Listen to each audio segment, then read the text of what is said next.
ETF index mutual funds నేర్చుకుని stock మార్కెట్లో రాణించాలనుకుంటున్నారా? వెంటనే ఈ నెంబర్కి కాల్ చేయండి. మహిళలు అన్ని రంగాల్లో ముందుంటున్నారంటే ఇలా స్కెచ్లు వేసి భర్తను లేపేసి అందులో కూడా ముందున్నారు. అంటే ఇలాంటి రోజుల్లో కూడా ఇలాంటి భార్యలు ఉన్నారా? డెడ్ బాడీ ఇంట్లో పెట్టుకొని స్కెలిటన్ లాగా ఉన్నాడు అతను కూడా. 2 సంవత్సరాల దగ్గరకు వస్తున్నాయంటే స్కిన్ అంతా డ్రై అయిపోయింది, స్కెలిటన్ లాగా కనిపిస్తున్నాడు.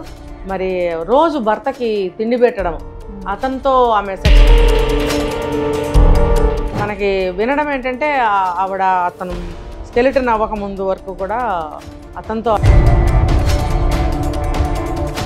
నమస్తే, welcome back to Suman TV. ప్రస్తుతం మనతో పాటు ఉన్నారు ఫ్యామిలీ కౌన్సిలర్ రజనీ రమ గారు. నమస్తే మ్యామ్. నమస్తే నవీన్ మేడం, మరి మనం కొన్ని వీడియోస్ చేశాం కదా ఈ మధ్య కాలంలో, మహిళలు అన్ని రంగాల్లో ముందుంటున్నారంటే ఇలా స్కెచ్లు వేసి భర్తను లేపేసి అందులో కూడా ముందున్నారు. అంటే ప్లాన్ చేసి ఇల్లీగల్ ఎఫైర్స్ పెట్టుకొని భర్త ఉండగానే వేరే అతనితో కాంటాక్ట్స్ పెట్టుకొని స్కెచ్లు వేసి అతను తొలగించుకోవాలని, భర్తనే కాకుండా పిల్లల్ని కూడా చంపే తల్లులను కూడా చూస్తున్నాం. కానీ యూపీలో కాన్పూర్లో జరిగినటువంటి ఈ సంఘటన చాలా వ్యతిరేకం అనమాట. అంటే ఇలాంటి రోజుల్లో కూడా ఇలాంటి భార్యలు ఉన్నారా అంటే ఉన్నారని చెప్పుకోవాలి. మరి ఇన్సిడెంట్ చూస్తే మరి ఒక్కసారి మీరు దాని గురించి మీరే మాట్లాడాలి. మరి భార్యలు పక్కన పెడితే ఒక స్త్రీ అంటే స్త్రీ ప్రాణం పోయగలదు, ప్రాణం తీయగలదు, తన ప్రాణం కూడా తీసుకోగలదు, ఒకళ్ళ ప్రాణం కూడా తీయగలదు. శక్తి స్వరూపుడు అంటారు కదా, ఆ శక్తి ఉంటుంది. శక్తి అంటే మానసికమైనటువంటి శక్తి. అది అంటే తను ఇప్పుడు మీరు చెప్పారు ఎంతోమందిని చంపేస్తున్నారు భర్తల్ని అని చెప్పి. ఎందుకు అని అంటే తను ఇప్పుడు మన సోనం తన మనసులో ఒక కోరిక పుట్టింది, తను ఒకటి నెరవేర్చుకోవాలనుకుంది. అంటే దానికోసం భర్తని చంపేసింది.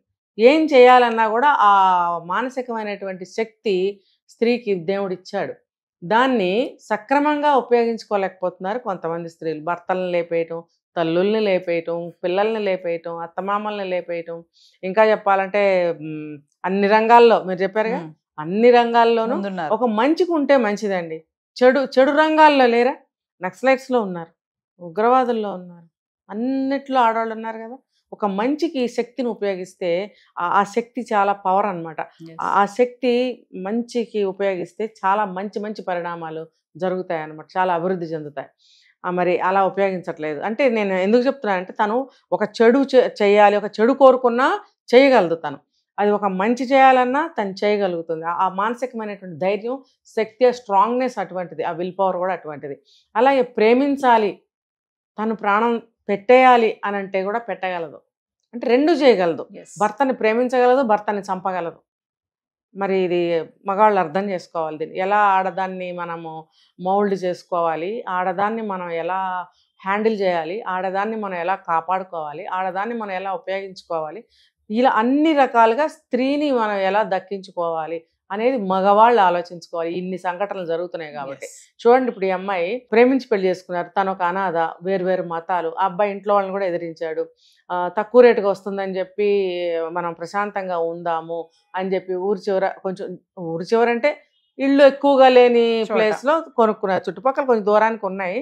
వీళ్ళు ప్రశాంతంగా ఒక ఇల్లు కొనుక్కున్నారు, ఆనందంగా ఉంటున్నారు. 2 ఏళ్ళు అయింది, పిల్లలు లేరు, అయినా కూడా చాలా బాగా ఉంటున్నారు. అతను బ్యాంక్ జాబ్ చేస్తున్నాడు. అతనికి తల్లి, తండ్రి, తోడబుట్టిన వాళ్ళు అందరూ ఉన్నారు. కానీ భార్యతో ప్రశాంతంగా ఇక్కడ ఉంటున్నాడు. తల్లిదండ్రులు కూడా సరే ఒప్పుకున్నారు, సరే సంతోషంగా ఉంటున్నారు కదా అని ఎవరైనా సరే మీరు ఉండండి అని వదిలేస్తారు. అంటే వాళ్ళని డిస్టర్బ్ చేయటం ఇష్టం లేక, ఆనందంగా ఉంటే చాలు పిల్లలని కోరుకునే తల్లిదండ్రులు ఉంటారు కదా. సరే వీళ్ళు ఉంటున్నారు 5 ఏళ్ళు గడిచింది, పిల్లలు లేరు, అయినా కూడా చాలా బాగా చూసుకుంటున్నాడు. వీళ్ళకి వచ్చిన ఇబ్బంది ఏమీ లేదు, చాలా బాగా ఉంటున్నారు. మరి మ్యారేజ్ డే అంటే ఇక వాళ్ళ ఆనందానికి ఇదేముంది, చక్కగా అతను కూడా వచ్చేటప్పుడు ఒక శారీ అని, స్వీట్స్ అని, ఇంకా కావాల్సిన వస్తువులు కొనుక్కున్నాడు. ఈమె కూడా భర్త వచ్చేటప్పటికి పంచభక్ష పరమాన్నాలు అన్నీ వండి రెడీగా పెట్టింది. చక్కగా మ్యారేజ్ డేకి పెళ్లి రోజు ఎట్లా తయారైందో అలా తయారై చక్కగా రెడీగా ఉంది. ఇంతలో యాక్సిడెంట్ అయిందని చెప్పి వార్త. ఇంకేముంది, గుండె అయినంత పని అవుతుంది కదా. అంటే ఈమె ఎదురు చూసింది, ఇంకా వస్తాడు, ఫోన్ చేస్తేనేమో అది స్విచ్ ఆఫ్ వస్తుంది. మరి స్విచ్ ఆఫ్ వచ్చిన తర్వాత ఎక్కడికి చేయగలదు? మరి తను కూడా జాబ్ చేసే అమ్మాయే అనుకుని ఇంట్లో ఉండిపోయింది. సో మరి అన్ని నెంబర్లు ఉన్నాయో లేదో, బ్యాంకుకి ఫోన్ చేస్తే కూడా వెళ్ళిపోయాడని చెప్పారు. చాలాసేపు చూసిన తర్వాత పోలీస్ స్టేషన్కి వెళ్ళి కంప్లైంట్ ఇస్తే వాళ్ళు వెతికితే రోడ్డు మీద యాక్సిడెంట్ అయింది, చనిపోయి ఉన్నాడు. ఇంకా ఈమెకి గుండె ఆగిపోతుంది కదా. ఇంకా అప్పుడు ఇంటికి తీసుకొచ్చారు. తీసుకొచ్చిన తర్వాత పోలీసులకు కూడా ఎలా ఆమె చెప్పింది, మా ఆయన బాగుపడతాడు, కోమాలో ఉన్నాడు, నేను వైద్యం చేయిస్తాను, మరి ఎలా మేనేజ్ చేసి ఆ బాడీని తీసుకుందనేది మనకు తెలియదు. తల్లిదండ్రులు కూడా వస్తే వాళ్ళకు కూడా అదే చెప్పి, మీరు ఇక్కడ ఉంటే ఉండలేరు ఊరి చివర, నేను వైద్యం చేయించుకుని నేను చూసుకుంటాను, కోమాలో ఉన్నాడు, ఇంట్లో పెట్టేసుకుంది, ఇంట్లో పెట్టేసుకుంది. అతను బయటకు వచ్చిన తర్వాత నేను మీకు కాల్ చేస్తాను, తర్వాత రెగ్యులర్గా నేను చేయాల్సిన సర్వీస్ నేను చేస్తాను, హాస్పిటల్లో ఉంచితే ఖర్చులు అవుతాయి, ఏదో ఒకటి చెప్పి వాళ్ళని పంపించి తనే మేనేజ్ చేస్తాను. 2 సంవత్సరాలు అయిపోతుంది, దగ్గర దగ్గర 18 months. డెడ్ బాడీ ఇంట్లో పెట్టుకొని రోజు స్నానం చేయించడం, బట్టలు మార్చడము, ఏదో పెర్ఫ్యూమ్స్ అవి కొట్టడము, అంటే స్మెల్ రాకుండా. ఇలాంటి కేసు ఒకటి 10 సంవత్సరాల క్రితము నెల్లూరులో జరిగింది. ఎలా అంటే ఆయన ఫిజిక్స్ లెక్చరర్, ఒక కాలేజీలో లెక్చరర్ అనమాట ఆయన. భార్య, 2 పిల్లలు, చక్కగా సాగుతున్న సంసారం. సడన్గా ఆయన చనిపోవటం జరిగింది. ఎవరో చేతబడి చేశారు అని చెప్పి వీళ్ళు అనుకున్నారు. అనుకుని ఏం చేశారు అంటే ఆ భర్త పట్ల కానీ, ఇంటి పెద్దగా కానీ, ఆయన అంటే ఉన్న గౌరవంతో కానీ, ఇష్టంతో కానీ ఏం చేసిందంటే ఆవిడ ఆ శవాన్ని అంత్యక్రియలు చేయకుండా ఇంట్లోనే పెట్టుకుని తలుపులు వేసేసి చుట్టూ రోజు స్ప్రేలు కొట్టడము, తీసుకోవాల్సిన జాగ్రత్తలన్నీ తీసుకుంటుంది. అలా కొద్ది రోజులు అయిన తర్వాత తను కూడా పడుకుని పోయి లెగవకుండా పిల్లలకి బయటకు వెళ్ళి ఏదో తెచ్చుకోండి, వండుకోండి, తినండి, అంతంత పిల్లలు ఉంటారు, చిన్న 10-12 ఏళ్ల వయసు పిల్లలు. అలా ఉంటే ఆమె మాత్రం ఫుడ్ తీసుకోవట్లేదు. చిన్న పిల్లలు ఏం అడగాలో తెలియదు, ఎలా అడగాలో తెలియదు, అమ్మ తిను అని మాత్రం అనగలుగుతారు. నాకొద్దు అని అంటుంటుంది. అమ్మ లేవట్లేదు, అమ్మలే అంటే నేను లేవను, నేను నాన్నతోనే ఉంటాను అని చెప్తుంది. ఆ వయసు పిల్లలకి అంతకన్నా తెలియదు.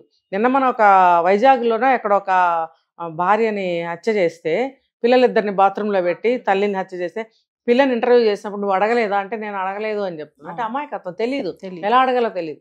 అలాగే ఈ పిల్లలు కూడా ఏదో అమ్మ తినమ్మా అంటున్నారు కానీ ఇంకేం లేదు. చివరికి ఏం చేసింది, తను కూడా ఇంకా ఆమెకి మాట కూడా రాని దశకి వెళ్ళిపోయింది. ఆమె అయిపోయినప్పుడు చెప్పిందంట పిల్లలకి, ఏదో కొంచెం డబ్బులు పెట్టుకుంటారు కదా ఆయన చనిపోయినప్పుడు వచ్చిన డబ్బులు, అవన్నీ ఆ డబ్బులన్నీ ఒక చోట పెట్టి మీరు ఏదో ఒకటి కొనుక్కొని తెచ్చుకుని తినండి, ఏదో వండుకోండి, మరి ఏదో చెప్పింది మొత్తానికి, నేను నాన్నతో వెళ్ళిపోతున్నాను అని చెప్పి కొద్ది రోజులకి ఆమె కూడా అయిపోయింది. ఇంక పిల్లలకి ఏమర్థమైంది, నాన్న వెళ్ళిపోతే నాన్న ఇంట్లోనే ఉన్నాడు, అమ్మ వెళ్ళిపోతే అమ్మ ఇంట్లోనే ఉన్నాడు, ఇట్లా ఉంటారు ఉంటారు. పాపం వాళ్ళకి ఏం తెలుస్తుంది చెప్పండి. ఇంకా చుట్టుపక్కల వాళ్ళకి ఈ విషయాలు ఏమీ తెలియవు అసలు. ఏదో నిన్నటి వరకు ఆవిడ తిరిగింది, పిల్లలు తిరుగుతున్నారు, ఆయన ఏదో చనిపోయాడు తీసుకెళ్లారు, వాళ్ళు అంత పట్టించుకోరు కదా. ఈవిడ ఇలా ఇంట్లో ఉంచుకుందని సంగతి తెలియదు. తర్వాత పిల్లలు కూడా తల్లిని కూడా ఉంచారు. తల్లికి తండ్రికి ఇద్దరికి స్నానాలు చేయించడము. మా చిన్న పిల్లలు ఎలా మేనేజ్ చేశారు అసలు, ఇల్లంతా నీళ్ళు అవ్వవా, తడవదా, దాన్ని ఊడవటం, కడగటం, డెటాల్ ఫెనాల్ వేసి కడగడము, సువాసనలు వచ్చేవి చల్లడము, మళ్ళీ దుప్పటి కప్పడము. ఇలా కొంతకాలానికి ఆ అనుమానం వస్తుంది ఎవరికైనా.